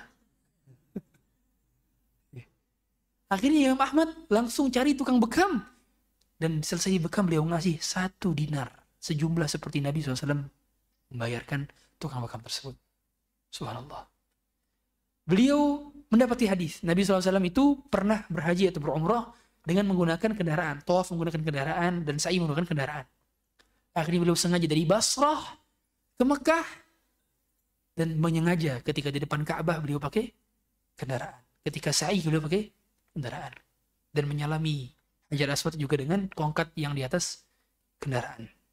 Lihatlah bagaimana pengamalan sunnah. Jauh-jauh sengaja. Dari Basrah hingga ke Mekah untuk mengamalkan 1 hadis saja. Sehingga para ulama mengatakan bahwa pada dasarnya kalau kita ingin dianggap sebagai ahli di amalan tersebut, maka minimal setiap kali kita dengar 1 hadis, 1 amalan, langsung semangatnya apa? Mengamalkan. Ya, sambil kita share juga, ya ini ada share apa? Postingannya, share hadisnya. Sambil kita bersemangat untuk mengamalkan. Kata ulama, takun min ahli. Supaya kita menjadi bagian dari orang yang dicatat sebagai pengamal amalan tersebut. Karena sunnah Nabi banyak. Jangan sampai kita tahu ilmunya saja tapi kita tidak pernah mengamalkannya. Ya. Ya ini banyak di antara kita belum sempat mengamalkan semua sunnah Nabi SAW. Padahal kita tahu bahwa kita memiliki ilmu yang banyak. Dan ilmu itu bermanfaat bukan hanya sekedar wawasan. Bukan hanya sekedar hafalan. Bukan hanya sekedar catatan. Tapi ilmu yang bermanfaat adalah yang diamalkan. Bukankah orang kalau les berenang, setiap hari les berenang, tapi nggak pernah nyemplung ke dalam air, kira-kira bisa berenang nggak? Nggak bisa. Seperti itulah keadaan orang yang punya ilmu terus tapi nggak punya amal. Maka kata Imam Syafi'i, al-ilmu ma nafa' wa laysa ma hufidh. Ilmu itu apa-apa yang bermanfaat, bukan apa-apa yang dihafal doang. Sehingga hadirin sekalian oleh Allah Subhanahu wa taala, kita harus punya amal andalan. Sebagaimana juga kita kisah daripada orang yang dijamin masuk surga pada saat Nabi SAW berada di dalam masjid. Kata Nabi, yatlu alaikumul an rajulun min ahli jannah. Akan masuk dari pintu ini pemuda penghuni surga. Ternyata para sahabat melihat ada seorang pemuda masuk masjid, menenteng sendalnya, jenggotnya basah dari air wudhu. Besoknya Nabi mengatakan demikian, la yatlu alaikumul an rajulun min ahli jannah. 3 kali 3 hari berturut-turut Nabi mengatakan demikian. Pemuda yang sama dengan jenggot yang basah, dengan menenteng sendalnya. Kok bisa? Kata Abdullah bin Amr bin As, kok bisa pemuda ini dijamin masuk surga? Apa rahasia amalannya? Maka dia izin ke pemuda ini. Dia mengatakan, saya sedang berkonflik dengan ayah saya. Maka izinkan saya untuk menginap di rumahmu selama 3 hari. Bolehkah? Oh silahkan. Akhirnya dia menginap selama 3 hari 3 malam untuk menyaksikan apa sebetulnya amalan orang ini. Dia dapati di tiap malamnya tidak bangun malam. Hanya saja setiap kali terbangun dia berzikir. Jadi ada zikir, kalau kita terbangun di malam hari kita baca zikir. La ilaha illallah wahdahu la syarika lah, lahul mulku wal hamdu wa ala kulli syai'in qadir. Itu di antara zikirnya. Ya. Pada saat kita bangun malam hari. Kemudian di siang hari dia nggak puasa. 3 hari berlalu, 3 hari malam berturut-turut tidak mendapati adanya amalan istimewa. Di hari terakhir dia mengatakan, wahai pemuda, sungguhnya aku kemari sebetulnya nggak ada konflik sama ayahku. Tapi aku kemari hanya untuk melihat apakah ada amalan istimewa darimu karena Nabi SAW menjamin bagimu surga. Ternyata pemuda ini mengatakan, aku tidak punya amalan kecuali atau apa yang kau lihat saja. Maka tatkala Abdullah bin Amr bin As sudah mau pergi, maka dikatakan, kecuali 1. Sebelum tidur, aku memaafkan semua makhluk yang menzalimiku dan aku tidak pernah hasad kepada kenikmatan seorang pun dari hamba-hamba Allah. Maka kata Abdullah bin Amr bin As, hadzal ladzi la nutiqu. Inilah yang kami tidak mampu. Amalan inilah yang kami tidak mampu. Padahal kalau kita lihat amalan pemuda ini cuman sebelum tidur aja. Kalau kita lihat, dia memaafkan semua orang yang menzaliminya hari itu. Ada orang yang menggibahnya, ya Allah maafkan fulan karena telah menggibah saya. Ada orang yang menzaliminya, utangnya belum dibayar, ya Allah. Semoga mudahkan dia dalam melunasi utangnya dan berkailah hartanya. Ada orang yang mencaci dia, dimudahkan, ya Allah ampunilah dia ya Allah yang telah menzalimi saya. Itu yang membuat dia masuk dalam surga. Punya amalan andalan. Sekarang cek kita masing-masing. Amalan andalan kita apa? Dari sunnah Nabi sallallahu alaihi wasallam. Apakah kita mendawamkan rawatib 12 rakaat sehari semalam? Sebagaimana Nabi sallallahu alaihi wasallam mengatakan, "Man shalla 12 rak'atan fi yawmin wa lailah, bunya lahu bihin baitun fil jannah." Siapa yang salat sehari semalam 12 rakaat akan dibangunkan istananya di surga. 12 rakaat sehari semalam, 2 rakaat sebelum subuh, 4 rakaat sebelum zuhur, 2 rakaat ba'diyah zuhur, 2 rakaat ba'diyah maghrib, 2 rakaat ba'diyah isya. 12 rakaat. Sebagian lagi mengatakan ada 12 rakaat itu adalah salat duha. Tapi yang lebih kuat menurut pemahaman guru-guru kami adalah yaitu qabliyah dan ba'diyah. Kita mendawamkan itu. Itu saja didalamkan. Ya tahu semua hadis ini mutawatir dari Imam Muslim. Ini bukan mutawatir. Ini diriwayatkan di dalam Sahih Muslim. Hadis sekitar nomor 478 ya atau 468. Pada saat itu perawi-perawi hadis ini setiap kali mereka meriwayatkan hadis, mereka itu musalsal. Musalsal itu apa? Jadi setiap kali mendengarkan langsung diamalkan. Musalsal gitu ya. Maka pengamalannya itu sesuai. Jadi dari hadis Muslim An-Naisaburi. Kemudian dari hadis Amr bin Auf. Kemudian dari hadis sahabat-sahabat hingga sampai Ummu Habibah, hingga sampai Rasulullah SAW. Mereka semua mengatakan, aku mengamalkan hadis ini munzu sami'tuhu min. Semenjak aku mendengarkannya dari. Bayangkan. Jadi Imam Muslim mengamalkan hadis semenjak mendengarkan dari tabi'in. Tabi'in mengamalkan hadis semenjak mendengarkan dari atba'u tabi'in. Atau terus tabi'in mendengarkan dari tabi'in, tabi'in mendengarkan dari sahabat, sahabat mendengarkan dari Rasulullah SAW. Setiap kali mereka baru mendengar hadis, langsung mereka amalkan sampai mereka meriwayatkannya lagi kepada orang lain. Seperti itu keadaan para sahabat dan keadaan salaf. Wajar saja mereka menjadi generasi terbaik. Karena sekali dapat ilmu, langsung diamalkan sampai kapan? Sampai mereka meninggal dunia. Maka kita mengharapkan agar kita menjadi orang yang mengamalkan sunnah, agar kita bersemangat dalam pengamalan sunnah semampu kita. Allah mengatakan, inna sa'yakum lasyatta. Sungguh amal kita beragam. Sunnah Nabi SAW itu ada banyak. Sehingga amalah secara beragam agar kita menjadi orang yang termasuk ke dalam umat beliau yang akan berjumpa dengan beliau. Sehingga kita akan menjadi orang golongan yang juga akan berjumpa beliau di telaga beliau dan melihat Allah SWT nanti di hari kiamat. Demikian mungkin dapat kami sampaikan. Tadi rondonnya sisanya adalah tanya jawab. Sisanya tanya jawab. Sebelum tanya jawab, saya persilakan untuk menjawab pertanyaan. Nanti yang jawab pertanyaan dapat hadiah.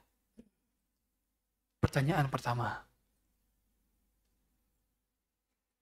Siapa sahabat yang diberi gelar sahibu ta'assi? Siapa? Ibnu Umar. Fadal. Khudh ala rahatik. Silakan ambil yang mana mau dipilih. Boleh pilih. Fadal. Satu tapi. Iya. Kemudian yang kedua, siapa sahabat yang meriwayatkan hadis nomor 5 terbanyak? Siapa nomor 5? Abdullah bin Abbas. Betul, ya. Kalau Abbas bapaknya. Betul, silakan. Abdullah bin Abbas. Abdullah bin Abbas ini baru berjumpa dengan Nabi SAW pada Fathu Makkah. Jadi berjumpa dengan Nabi sebentar. Berapa tahun berarti? Nabi wafat pada tahun ke-11. Fathu Makkah tahun ke-8. 9, 10, 11. 3 tahun doang. 3 tahun sekolah sama Nabi. Dosennya Nabi. Kira-kira gitulah. Tapi ternyata ilmunya jadi kibar sahabat. Para sahabat Umar bin Khattab, Abu Bakar Siddiq, kalau nanya tentang satu tafsir kepada siapa? Abdullah bin Abbas.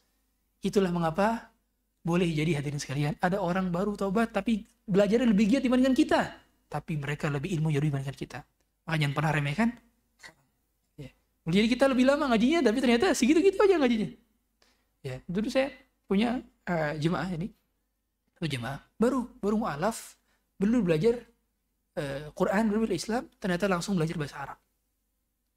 Belajar bahasa Arab ya, dan sekarang dia tahu ngajar di pesantren, ngajar bahasa Arab. Dan sekarang jadi ustadz, jadi dai. Baru belajar bahasa tahun 2020 pas COVID. Saya belajarnya masih pakai masker sama dia. Di masjid, subhanallah. Padahal baru malah. Ini mulai bahwa pada dasarnya salah satu cabang ilmu yang hendak kita pelajari adalah bahasa Arab. Itu mempercepat dan menghemat umur. Ya, menghemat umur. Poin yang ketiga, pertanyaan ketiga. Saya dari sini aja, sampai pertanyaan ya. Oke.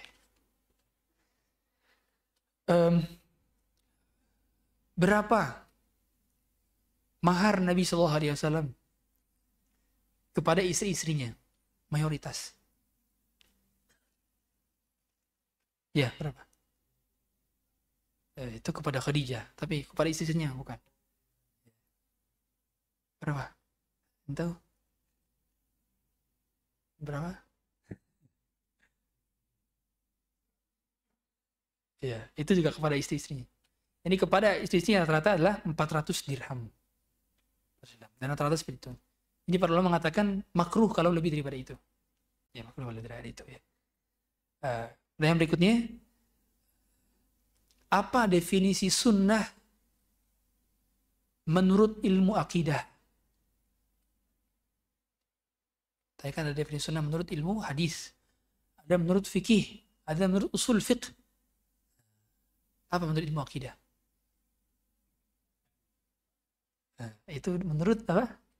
Fikih. Ilmu akidah apa? Semua keyakinan yang bersumber dari Rasulullah SAW. Itulah sunnah menurut definisi akidah. Makanya segala keyakinan yang bukan bersumber dari Nabi SAW adalah bid'ah. Karena dia bukan bersumber dari Nabi. Sehingga Mu'tazilah, Khawarij itu ahlul bid'ah.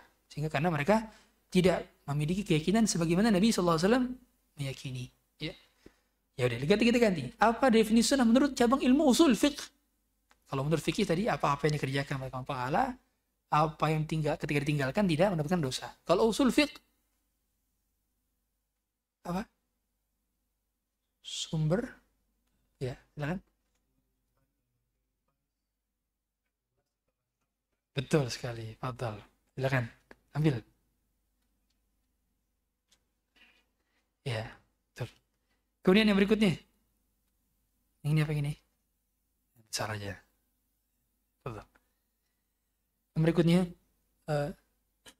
siapa sahabat yang mendapatkan gelar dari para sahabat lainnya sebagai khadim Rasulullah SAW? Khadimnya Rasulullah. Anas bin Malik. Ya. Jadi sebetulnya khadim Rasulullah SAW itu bukan cuma Anas sebetulnya. Ada Abdullah bin Mas'ud. Jadi ada divisi-divisinya. Jadi kalau Anas bin Malik itu jadi bagian apa? Tukang pegangin jubahnya Nabi, selendangnya Nabi, dan sendalnya Nabi. Kalau Nabi mau kamar mandi. Ya. Ada lagi, itu sahibuna ali Rasulullah. Ya, ada lagi Abdullah bin Mas'ud. Tukang apa? Tukang mencarikan kayu araknya Nabi. Kayu siwaknya Nabi. Ya. Jadi kalau nyari kan, nyari ke atas pohon, nyari kayu arak. Nah, itu. Makanya mengapa pernah ada hadis, tersingkaplah apa namanya? Betisnya Abdullah bin Mas'ud. Nah, para sahabat tertawa melihat betisnya kecil. Maka kata Nabi, demi Allah, betisnya Abdullah lebih berat daripada gunung Uhud nanti di hari kiamat. Ya, dan ada sahabat juga yang bagian ngambil air wudunya Nabi. Nabi kalau air wudu itu di satu tempat wadah air wudu. Dan Nabi wudu itu nggak banyak-banyak, cuma satu mud. Satu mud itu berapa? Satu gelas air mineral. Ya. Segini saja, kecil. Itu wudunya, ini banyak. Jadi makanya bapak-bapak, ibu-ibu, kalau wudu jangan keran semua dibuka. Apalagi ada keran yang ngajak ribut. Keran yang ribut itu kalau dibuka kecil, dia mencari ke kita. Ada. Nah makanya kenapa lebih baik, kalau saya pribadi, kalau nggak ada ini di kamar mandi pakai gayung. Gayung, setengah gayung, itu sudah bisa untuk dibuat wudu. Ya. Kemudian yang berikutnya, siapa sahabat Nabi SAW yang diberi gelar dengan sahibu sirri Rasulullah, pemegang rahasianya Rasulullah? Huzaifah bin Yaman. Barakallahu fiik. Karena antum angkat tangan duluan. Ya, fadhal. Huzaifah bin Yaman. Sebetulnya pemegang rahasia Rasulullah yang mana? Pemegang rahasia Pemegang rahasia Rasulullah SAW itu bukan cuma Hudzaifah aja. Tapi ada satu lagi, siapa?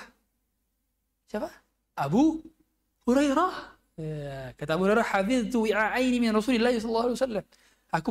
Aku menghafalkan menjaga 2 WA. Wah, itu 2 wadah dari Nabi sallallahu alaihi wasallam. Satunya sudah aku beberkan kepada kalian, satunya belum aku beberkan. Ya, kata ulama, satunya lagi adalah kabar-kabar fitnah, kabar-kabar tentang siapa saja yang munafik, kabar-kabar tentang peristiwa-peristiwa di masa mendatang, itulah yang tidak dikabarkan. Maka kalau kata Abu Hurairah, kalau aku kabarkan akan dipenggal kepalaku. Maksudnya adalah tentang kejadian-kejadian fitnah. Ya, itu juga sahibu sirri Rasulullah sallallahu alaihi wasallam. Kemudian yang berikutnya, kapan terjadi perang Khandaq? Tahun keberapa? Tahun keberapa perang Khandaq terjadi? Jawab aja kan, nggak dipukul sama saya kalau salah. Siapa? Tahun kelima. Siapa yang jawab? Betul. Ya. Tahun kelima. Ya. Ingat tahun ya. Itu kalau tahun-tahun ini ada di kitab Urjuzah. Urjuzah Al-Mi'iyah karya Ibnu Abdul Aziz Hanafi. Itu peristiwa tanggal-tanggal kapan Rasulullah menikah, kapan anak-anaknya menikah, kapan syariat itu diturunkan, kapan perintah perintah khamr dilarang. Khamr dilarang kapan? Perintah hijab, diharamkan riba, itu ada tanggal-tanggal di kitab Urjuzah Al-Mi'iyah. Nah, jadi kalau perang Badar tahun ke-2, perang Uhud tahun ke-3, perang Khandaq tahun ke-5. Nah, perang Hunain setelah daripada Fatuh Makkah. Ya, begitu pula perang Taif tahun ke-8 atau tahun ke-9. Kemudian berikutnya, siapa yang menolong Nabi Sallallahu Alaihi Wasallam? Siapa yang menolong Rasulullah Sallallahu Alaihi Wasallam di dalam ini bukan. Siapa yang menjadi wakil Rasulullah Sallallahu Alaihi Wasallam ketika perang? Wakil Rasulullah SAW untuk standby di kota Madinah. Siapa? Antum udahlah, jangan lagi antum lagi. Silakan. Bukan. Betul, Abdullah bin Umi Maktum. Itu wakil Rasulullah SAW kalau lagi perang. Kalau lagi perang keluar, yang jadi wakilnya. Betul, silakan ambil. Ini nih. Betul. Ya, keluar. Itu Abdullah bin Maktum. Jadi Nabi SAW itu memuliakan orang-orang yang termarginalkan. Jadi orang-orang yang dianggap dipandang sebelah mata oleh sebagian orang justru dimuliakan oleh Rasulullah SAW. Makanya mengapa muadzinnya siapa? Abdullah bin Maktum. Muadzinnya juga Bilal bin Rabah. Muadzinnya Abu Mahzurah. Itu orang-orang yang dianggap sebelah mata bahasa kita. Tapi sengaja dijadikan sebagai tokoh sentral supaya menganggap bahwa bahasanya orang-orang luar Islam menganggap bahwa Islam itu bukan agama yang eksklusif, bukan agama untuk orang-orang kaya aja, bukan agama untuk orang-orang yang dipandang hartanya saja, tapi orang-orang yang dianggap sebelah mata pun bisa mendapat kedudukan dalam Islam. Ya, Allah. Kemudian yang berikutnya, apa yang disampaikan oleh Rasulullah SAW pertama kali ketika masuk kota Madinah? Apa yang disampaikan oleh Nabi SAW? Ketika masuk kota Madinah, Nabi bilang apa? Dari hadits Abdullah bin Salam. Apa? Ada yang tahu? Jawabannya adalah afsyus salam bainakum. Afsyus salam bainakum. Sebarkanlah salam di antara kalian. Itu. Jadi Nabi SAW untuk menyebarkan salam. Ya. Kemudian yang berikutnya, siapa penulis daripada kitab Muwatta? Antum udah ya? Udah, jangan. Imam Malik. Betul Pak. Masya Allah. Imam Malik bin Anas. Imam Malik bin Anas itu tidak seketurunan dengan Anas bin Malik, beda. Malik bin Anas bin Malik beda keturunan. Jadi tidak ada orang yang mengatakan Imam Malik itu keturunan Anas bin Malik. Nggak salah. Kalau nggak ketemu nggak sezaman, ya beda. Jadi Malik bukan tabi'in, tapi atba'u tabi'in. Ya. Kemudian yang terakhir mengenai tema tadi, oke. Siapa imam Ahlus Sunnah wal Jamaah di zaman atba'ut tabi'in? Imam Ahmad bin Hanbal. Ya. Kenapa dikatakan imam Ahlus Sunnah wal Jamaah? Karena Imam Ahmad bin Hanbal pada saat itu terfitnah oleh apa? Fitnatul khalqil Quran. Orang-orang yang menganggap bahwa Quran adalah makhluk. Maka Imam Ahmad sendirian yang menolak statement tersebut. Sebagian ulama ada yang bertauriyah. Ada yang bilang mereka bilang gini, tauriyah itu gini. Seperti dusta padahal bukan dusta. Ya. Kitab-kitab Injil, Taurat, Zabur, Quran, ini makhluk. Jadi mereka maksudnya ini tuh apa? Jari mereka, bukan kitab-kitab tauriyah. Ada yang mengatakan seperti itu. Supaya nggak dihukum oleh raja. Ada yang melarikan ke Mesir. Seperti Imam Syafi'i. Imam Syafi'i itu nggak di Basrah. Tapi melarikan diri ke Mesir. Ada ulama-ulama lainnya. Tapi yang bertahan di Basrah menghadapi syubhatnya Mu'tazilah siapa? Imam Ahmad bin Hanbal. Maka dikatakan Imam Ahli Sunnah wal Jamaah. Imamnya Ahli Sunnah wal Jamaah. Maka di antara akidah yang paling benar para ulama yang menyatakan bahwa semua kalau kita mau ikuti akidah yang benar maka ikuti akidahnya Imam. Makanya Imam Ahmad nulis kitab akidah tapi nggak nulis kitab fikih. Beliau itu fikihnya dari mana? Kok bisa ada madhab Hambali? Madhab Hambali itu rata-rata dari murid-muridnya. Murid-muridnya yang menukilkan pendapat Imam Ahmad namanya soal fikih. Tapi beliau tidak nulis kitab tentang fikih. Nulis tentang akidah. Nah, saking pentingnya akidah bagi beliau sehingga beliau dikatakan Imam Ahli Sunnah wal Jamaah. Ya. Gimana? Tanya jawab? Ya. Silakan kalau ada yang mau bertanya, kami persilahkan. Enggak ada yang nanya. Insyaallah. Ya, silakan. Kak. Waalaikumsalam warahmatullahi wabarakatuh. Tolong dong, udah dikasih. Ya, insyaallah. Amalan yang saya sarankan adalah amalan yang sesuai dengan sunnah Nabi SAW. Di antaranya adalah istighfar. Istighfar. Itu mungkin yang bisa diamalkan. Istighfar minimal sehari semalam berapa? 100 kali. Itu amalan sunnah tuh. Ya. Amalan sunnah. Ya. Itu yang saya sarankan. 100 kali istighfar. Di kondisi apapun. Di tempat manapun. Kecuali toilet ya. Di tempat-tempat kotor. Kita berusaha untuk tidak berzikir. Tapi ketika lagi lenggang, ketika di kendaraan, daun istighfar. Karena istighfar itu mendatangkan rezeki. Kata Nabi SAW, Man lazim al-istighfar, ja'alallahu min kulli hammin faraja, wa min kulli dhiqin makhraja. Allah jadikan setiap kesempitannya ada ketenangan. Allah jadikan setiap kesulitannya ada solusi. Itu istighfar. Bahkan Allah mengatakan, faqul astaghfiru rabbakum innahu kana ghaffara. Maka mintalah ampun kepada Allah, maka Allah Maha Pengampun. Yursilis sama alaikum, Allah akan turunkan hujan sehingga pertanian kita kalau nggak panen-panen jadi panen gara-gara istighfar. Yursilis sama alaikum wa yumdidukum bi amwali wa banin. Allah akan berikan kita rezeki yang banyak melimpah sekaligus dapat apa? Anak-anak yang banyak. Anak yang saleh dan saleh gara-gara istighfar. Bahkan kata Nabi SAW, tuba liman wajada fi sahifati istighfaran katsiran. Beruntunglah orang-orang yang didapati di catatan amalnya adalah istighfar. Itu mungkin salah satu amal. Tapi banyak amalan-amalan ini sunnah itu banyak. Ya, seperti zikir pagi petang itu termasuk amalan sunnah. Dan itu dawamkan apa-apa yang ada dalilnya. Itu saja. Termasuk baca surat Al-Kahfi di malam Jumat dan hari Jumat yang dihasankan oleh sebagian ulama, dianjurkan oleh para masyayikh kita karena hadisnya bersambung kepada Abu Sa'id Al-Khudri dan itu dihasankan oleh sebagian ulama. Itu juga termasuk. Jadi amal itulah amalan sunnah. Ya. Sehingga amalan yang saya anjurkan baca surah Al-Mulk 1000 kali. Saya anjurkan nggak ada dalilnya itu. Ya. Tapi kalau saya nyuruh Anda baca surat Al-Kahfi malam Jumat, hari Jumat ada dalilnya. Maka kita cukupkan saja dengan yang ada. Karena kita akan ditanya nanti di hari kiamat, mengapa kamu mengamalkan ini, mengapa kamu melakukan itu?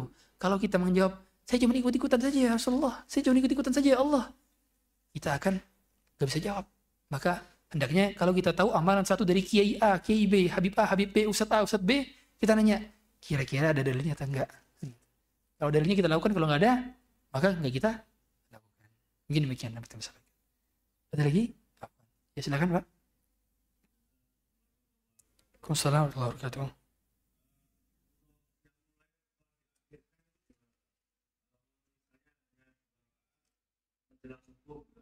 Mungkin kalau kita seperti Rasulullah seperti kawal mungkin yang kakinya mungkin kita bisa melaksanakan yang wajib seperti kata Ustaz. Ya. Ya. Jadi Nabi SAW itu tidur 3 kali. Tidur 3 kali. Ba'da Isya, menjelang subuh, dan tidur siang. Nah, para ulama mengatakan bahwa setelah sholat tahajud itu tidur lagi. Tapi tidurnya pakai posisi sunnah. Gimana posisi sunnah? Menghadap kanan, menjadikan lengan sebagai bantal. Bukan, nah, kalau dia kayak gini, wes gak bangun. Tapi tidurnya menghadap kanan. Tidur sunnah. Ada caranya. Itu tidur yang menjadikan kita insyaallah ta'ala kalau azan langsung bangun. Dari itu tidur yang membuat fresh habis subuhnya. Makanya kerasa kan, kalau sholat tahajud, belas sampai subuh, azan langsung sholat subuh, habis subuh, ngantuk gak? Ngantuk. Tapi kalau kita sholat tahajud, tidur dulu. Habis itu, bangun lagi sholat subuh. Fresh subuhnya insyaallah. Fresh subuhnya. Itulah caranya. Ya. Sehingga nggak masalah kalau diakhirkan. Sebagaimana Nabi SAW menyuruh Bilal untuk membangunkan orang yang telat bangun dan untuk menyuruh tidur orang yang sudah sholat. Gimana ceritanya? Jadi kata Rasulullah kepada Bilal bin Rabah, kata beliau sallallahu alaihi wasallam, liyuqidha na'imakum wa yurji'a qa'imakum. Jadi bangun paling telatnya para sahabat itu kapan? Sebelum subuh. Itu bangun paling telatnya. Kata Nabi kepada Bilal, yang sudah sholat semalam suntuk suruh pulang, suruh tidur lagi. Yang belum bangun, suruh sholat. Jadinya supaya kedapatan semuanya qiyamul, supaya kedapatan semuanya sholat tahajud. Jadi kalau seandainya kita nggak bisa bangun jam 1, jam 2, maka seminimal-minimal kita bangun sebelum subuh untuk sholat tahajud. Karena itu pun tetap mendapatkan pahala sholat tahajud. Sholat tahajud itu sampai kapan batas waktunya? Sampai azan subuh. Begitu azan subuh, kita nggak bisa lagi sholat tahajud. Masuknya waktu subuh. Sehingga nggak masalah. Dan begitu pula bagi orang yang sekiranya dia pulang malam habis kajian sampai jam 12 misalkan. Ada kajian sampai jam 12? Nggak ada ya. Bangun malam. Waduh kayak sulit nanti. Kayaknya bangunnya pas azan subuh aja. Karena kalau bangun nanti jam 3 kurang tidurnya. Maka gimana cara solusinya? Bisa malam sunnah? Dia sholat witirnya di awal malam. Sebelum tidur. Itu pun termasuk sunnah. Ya.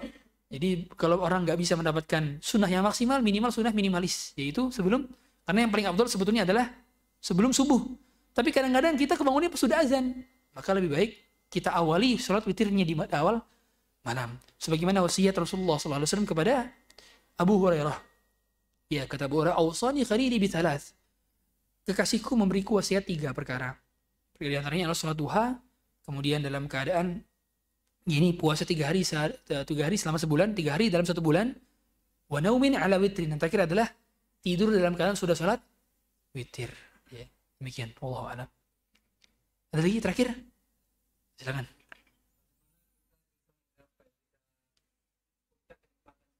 Ya, mencapai 3 puncak kenikmatan di surga. Pertama, kita bertauhid. Karena syarat masuk surga adalah bertauhid. Dan semua orang yang masuk surga pasti melihat wajah Allah. Pasti melihat wajah Allah.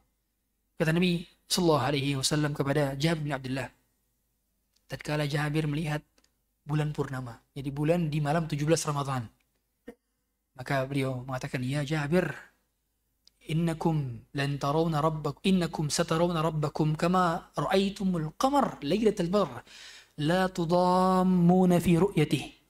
Sungguh kamu akan melihat Tuhan kalian akan melihat Tuhan kalian sebagaimana kalian melihat bulan purnama sekarang. La tudammuna fi ru'yatihi. Kalian tidak akan berdesak-desakan ketika melihatnya. Hadirin, tingkatan surga itu ada banyak. Ada banyak. Para ulama mengatakan ada 6.236 tingkatan sebagaimana jumlah ayat dalam Quran. Saking banyaknya, tapi tidak menjadikan kita kesusahan dalam melihat Allah. Semua orang mendapatkan porsi yang sama ketika melihat Allah SWT. Dan itulah puncak kenikmatan. Hadirin, saya analogikan. Allah yang menciptakan keindahan di surga. Indah sekali. Sebagaimana Nabi SAW mengatakan, ma la ain ra'at, wa la udhun sami'at, wa la khatar ala qalbil bashar.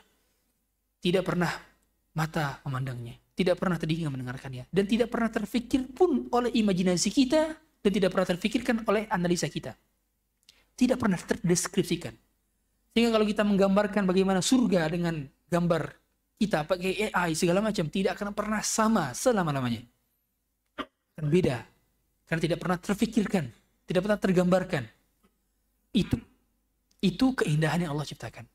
Lalu bagaimana dengan Allah sendiri yang memiliki keindahan itu? Bagaimana? Indah sekali. Dan tidak tergambarkan bagaimana keindahan. Tapi jelas puncak kenikmatan adalah melihat, bukan kita tahu semua hadirin. Ketika kita merindukan kekasih yang kita cintai, puncak kenikmatannya adalah dengan melihat. Kadang kita mengabadikan momen sebentar mungkin hanya untuk berjumpa dengannya.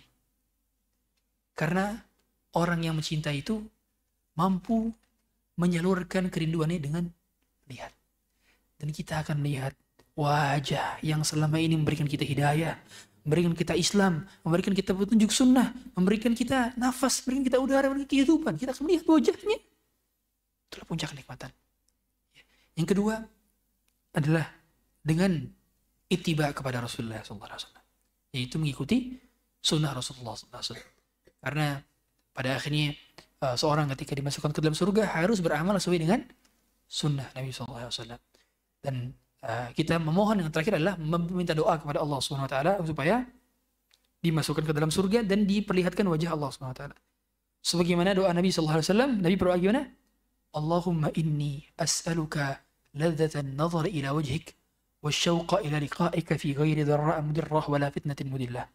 Ya Allah, aku mohon kepada Engkau kelezatan dalam melihat wajah Engkau, kerinduan dalam melihat wajah Engkau, wasyauqa ila liqa'ik, kerinduan untuk berjumpa dengan Engkau, fi ghairi dharra mudirrah wala fitnatin mudillah, dalam keadaan tidak sulit sama sekali, dalam keadaan tidak ada fitnah sedikit pun.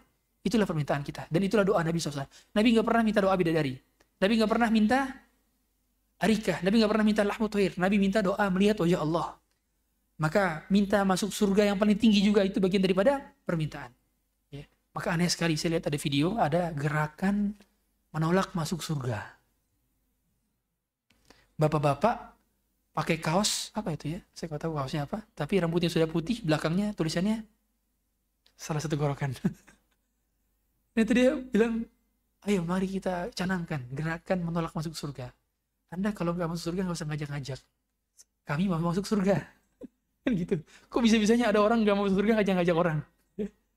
Kata dia, tanda keikhlasan adalah kalau kita nggak minta surga. Loh, berarti dia mengatakan Rasulullah nggak ikhlas begitu? Karena Rasulullah dalam doanya minta surga. Apakah kalau kita takut api neraka kita nggak ikhlas? Rasulullah itu minta dijauhkan dari api neraka. Allahumma inni a'udzubika minan nar dalam setiap tahiyat akhir beliau. Kok bisa-bisanya kita mengatakan orang yang ikhlas adalah orang yang nggak minta surga dan tidak takut neraka? Salah. Makanya itulah pentingnya belajar dengan guru yang berpemahaman benar. Karena orang ini bagaimana linglung, bingung. Sudah rambut memutih tapi masih bingung tentang masalah surga. Aneh kan? Makanya mengapa penting bagi kita untuk mencari guru yang benar, mencari pengajian yang benar. Jangan sampai seperti itu. Bingungan. Orang jelas-jelas tujuan hidup kita adalah surga, hadirin. Surga. Surga ini nyata, bukan dongeng. Bukan dongeng. Yang semua Allah kabarkan dalam Quran, Rasulullah kabarkan dalam hadis, semua nyata dan benar. Yang kalau kita tinggal imani, beramal saleh, mati masuk surga, selesai. Itulah kehidupan, itulah hakikatnya. Ini nggak ada keraguan lagi. Maka tujuan kita belajar adalah supaya menumbuhkan keyakinan itu dalam hati kita. Sehingga kita bisa beramal dengan yakin, beramal dengan sungguh-sungguh, beramal dengan penuh optimisme. Itulah tujuan daripada kehidupan. Dan semoga Allah masukkan kita ke dalam surga semuanya, dipertemukan kita ke dalam surganya, dan dijadikan kita bersaudara dan bertetangga di dalam surga Allah Subhanahu wa taala. Mungkin demikian dapat kami sampaikan. Sekiranya yang benar maka datang dari Allah, ada yang salah dan khilaf maka itu adalah kejahilan, kekeliruan dan kesalahan dari saya. Saya mohon maaf, semoga Allah maafuni saya. Kita tutup dengan doa kafaratul majlis. Subhanakallahumma hamdika asyhadu an la ilaha illa anta astaghfiruka wa atubu ilaik. Sallallahu nabiyana Muhammadin wa ala alihi wa sahbihi wasallam. Assalamualaikum warahmatullahi wabarakatuh.